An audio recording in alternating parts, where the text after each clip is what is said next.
রিয়াজুল জান্নাহ, দুনিয়ার বুকে এক টুকরো জান্নাত। এটি রসুল সাল্লাল্লাহু আলাইহি সাল্লামের হুজরা থেকে মসজিদের মেম্বার পর্যন্ত বিস্তৃত, যার দৈর্ঘ্য 22 মিটার, প্রস্থ 15 মিটার।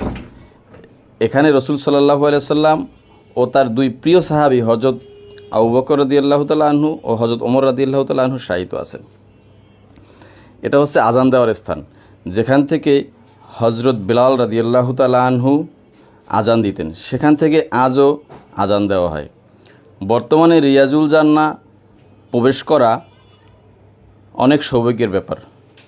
বর্তমান সৌদি সরকার এটাকে রেস্ট্রিকশন করে রেখেছে। এখানে সবাই প্রবেশ করতে পারে না। এখানে প্রবেশ করতে হলে অনেক নিয়মকানুন মেনটেন করে তারপর প্রবেশ করতে হয়।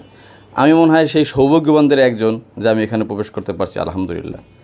এটা হচ্ছে রাসূল সাল্লাল্লাহু আলাইহি সাল্লামের মিম্বার, যেখান থেকে রাসূল সাল্লাল্লাহু আলাইহি সাল্লাম খুতবা দিতেন ও নামাজ আদায় করতেন।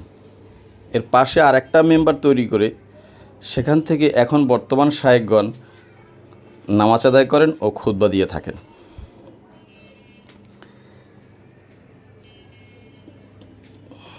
আলহামদুলিল্লাহ। এটা হচ্ছে রাসূল সাল্লাল্লাহু আলাইহি ওয়াসাল্লামের রওজার বাহিরের অংশ।